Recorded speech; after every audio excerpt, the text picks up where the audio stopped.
근로소득자는 내 통장에 얼마 찍혀 있는지가 제일 중요하다.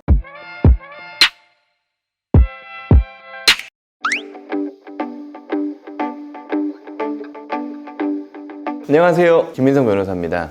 오늘은 급여를 어떻게 산정하는지에 대해서 알아볼 건데요. 개인 회생을 할 때 여러분들이 제일 궁금한 게 뭐예요? 얼마를 갚을까라는 게 궁금하시잖아요, 그죠? 그래서 얼마를 갚는지 확인하기 위해서는 첫 번째, 빚이 얼마인지, 그 다음에 두 번째, 소득이 얼마인지, 세 번째, 재산이 얼마인지, 네 번째, 추가생계비가 얼마인지, 요건데요. 사실 여기서 제일 중요한 게 뭐냐면 소득이 얼마인지, 소득이 얼마인지. 사실 회생을 하면서 빚이 얼마인지는 크게 중요하지 않습니다. 빚이 많으면 많이 깎아버리면 되는 거고요. 빚이 적으면 다 갚으면 되는 거예요. 그래서 소득이 얼마인지를 산정하는 방법을 두 개로 나눠서 알려드릴 거예요. 왜냐면 급여 소득자도 되게 많고 최근에는 장사하시는 분들, 이 사업 소득자도 많아지기 때문에 이 두 개가 소득이 얼마인지를 계산하는 방법이 완전 다르거든요. 오늘은 급여 소득자 먼저 알려드릴게요. 월급쟁이 분들, 그죠? 저도 월급쟁이란 말이죠. 저는 이 회사의 대표이자 이 법인에서 월급을 받아가는 월급쟁이란 말이에요. 월급쟁이가 얼마 받아가는지 어떻게 알 수 있어요? 내 통장에 얼마 꽂히는지를 보면 알 수 있다는 거죠. 그게 내 소득이에요. 회사의 어떤 그 형편과 상관없이 똑같은 돈을 매달 받는단 말이에요. 그게 월 평균 소득이에요. 그런 이 월급쟁이가 얼마를 갚는지 가장 쉽게 알아보는 법, 그게 뭐냐면 전년도 근로소득 원천징수 상의 금액이 얼마가 찍혀 있느냐 이거예요. 근로소득 원천징수 영수증에 내가 올해 받은 총 이 금액이 딱 적혀 있고요. 그 다음에 밑에 결정세액이 적혀 있고 그 뒷장으로 넘어가면 내가 낸 각종 세금들이 있단 말이에요. 여기서 내 1년치 소득은 뭐냐면 합계 소득에서 차감 징수액을 빼고 거기서 4대 보험을 뺀 금액을 내가 일한 개월수, 통상 12개월이겠죠? 12개월로 나눈 거예요. 그래서 또 되게 쉽게 볼 수 있는 게 뭐냐면 뭐 사람인이라든가 뭐 이런 거 있잖아요. 거기 가면은 내 실수령 월급을 계산하는 방법이 있어요. 그거 눌러보면은 올 초에 뭐 내 연봉 계약을 했다, 뭐 5,800이다. 그러면 연봉 5,800 해가지고 딱 하면 한 달에 뭐 420 받는다, 뭐 이렇게 딱 나오는 게 있거든요. 그거를 기준으로 하면 되는 거예요. 그래서 급여소득자 같은 경우는 내 소득 계산하는 게 너무 쉬워요. 그리고 만약에 내가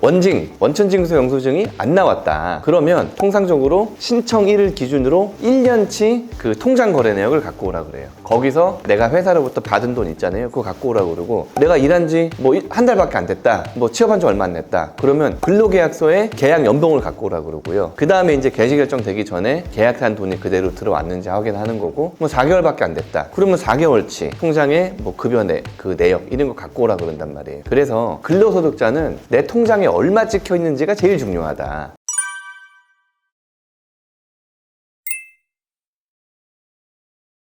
예외적인 것들 딱 나열을 해볼게요. 첫 번째로 내가 근로소득 이외에 추가적인 소득이 있을 때예요. 뭐 쿠팡이고 배민이고 투잡 뛰거나 아니면은 공무원이나 군인연금, 사학연금 같은 거 받으시는 분들 있잖아요. 그런 것들은 그 통장에 입금이 따박따박 될 거잖아요. 뭐 주 단위나 아니면 월 단위로. 그런 것들이 지속적이고 반복이 된다면 그거는 월 소득에 추가로 해버려요. 두 번째로 뭐냐면 이 소득 발생을 위해서 내가 비용을 투자하시는 분들, 그러니까 쉽게 예를 들면 내가 월급을 받는 사람이긴 한데 뭐 영업하시는 분들 차 뭐 한 달에 기름값 뭐 80만 원, 100만 원 쓰시는 분들도 있고 내가 영업을 위해서 별도의 비용을 지출해야 되시는 월급쟁이들, 그런 것들은 통상적으로 한 20% 요 정도 한도 내에서는 다 인정해줘요. 어디까지 인정해줄지는 사실은 뭐 법원이나 회생위원하고 좀 저희가 왔다 갔다 하면서 옥신각신 좀 다툼이 있겠지만은 그거는 필수적으로 지출을 해야 된다. 이 월급을 받기 위해서 그 필수 경비는 다 빼줍니다. 그렇기 때문에 최대한 주장을 해보세요. 세 번째가 급여 중에 공제에서 나오는 돈이 있어요. 이 공제금들은 되게 애매한데 큰 규모의 회사에서 사내에서 막 이렇게 돈 빌려주고 이런 거 있단 말이에요. 전세자금도 빌려주고 생활자금도 빌려주고 막 해요. 그런 것들 중에 월급에서 막 70만 원, 100만 원 까고 들어오고 막 이런 거 있거든요. 원칙적으로 채무자가 회생에 들어가면 모든 채권자는 추심을 못하게 돼 있잖아요. 근데 무슨 회사라고 별게 있겠습니까? 아니 뭐 은행도 돈을 못 받는데 회사는 돈을 받아야 돼요? 그렇지 않아요. 교직원 공제외, 뭐 군인 공제외 돈 빌려서 월급에서 나간단 말이죠. 그거 못 빼요. 원칙적으로 못 빼게 돼 있어요. 근데 가끔씩 어떤 회사에서 그거 못 빼는 게 말이 되느냐 하면서 막 빼가는 경우들이 있거든요. 그거 불법이에요, 불법. 왜냐면 회생 채권에서 특정 채권자가 전액 변제받을 수 있도록 한 게 아니란 말이에요.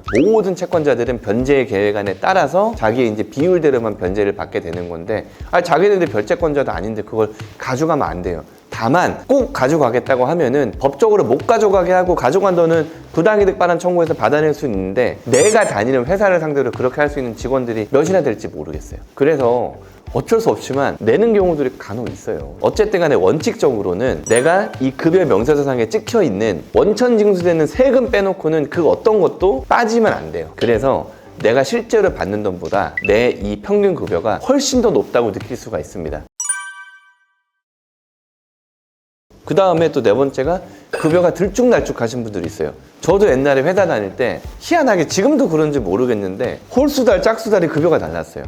홀수달은 200, 짝수달은 400. 연봉이 만약에 뭐 1억 5천 되는데 갑자기 막 2천, 3천 막 이러고 또 500, 500 막 이러는 경우가 있단 말이죠. 그거는 어떻게 하느냐? 그거 그냥 n분의 1이에요. 그래서 이 급여가 들쑥날쑥하거나 인센티브를 이빠이 받거나 이러신 분들은 회생할 때 진짜 힘들어요. 왜냐면은 이분들 월 변제금 600씩 막 나오거든요. 이 제대로 회생을 하면 결혼 안 하고 막 이러면 근데 한 달에 500밖에 못 받거든. 그러면 그 달은 마이너스 100인 거예요. 그래가지고 저희가 이제 회생위원님들하고 숍을 봐가지고 60개월로 늘리는 경우들도 있고 한데 그것도 잘 안 해줘요. 왜냐면 추가생계비 인정해줄 방법이 없기 때문에. 근데 뭐 회생이라는 게 그죠. 채무자의 사정을 무한대로 봐줄 수 없기 때문에 회생계획안을 400, 400, 400, 400 갚다가 갑자기 2,400 갚고 이렇게 짤 수는 없단 말이에요. 매달 똑같은 변제 금액을 정해진 기간 동안 내는 거기 때문에 어쨌든 n분의 1 한다. 그 왔다 갔다 급여가 그래도. 그 다음에 다섯 번째가 이 양육비 들어올 때 이혼하신 분들 많단 말이죠. 요즘에 뭐 결혼한 사람의 반이 이혼한다고 하는 세상인데 양육비는 근데 문제가 뭐냐면 안 주는 놈들이 있어요. 안 주는 놈들이. 그 옛날에 뭐 배드파더스 뭐 그래가지고 안 주는 돈 막 잡고 이랬잖아요. 근데 양육비가 얼마나 소중한 돈이에요.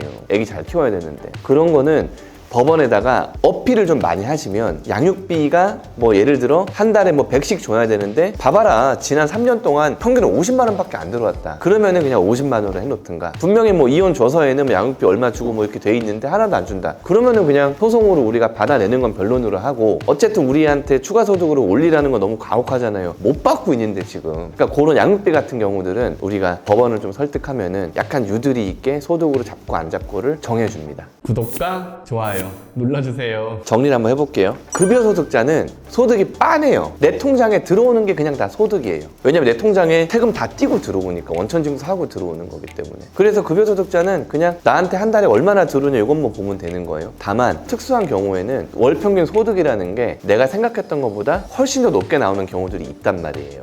그렇기 때문에 월급쟁이 소득은 이 원천징수 영수증을 기본으로 하되 그 다음에 특수한 경우는 대리인이랑 상담을 잘 해보셔야 된다. 아시겠죠? 그러면 사업자 소득, 엄청나게 어려운 사업자 소득 계산하는 법을 알려드릴게요.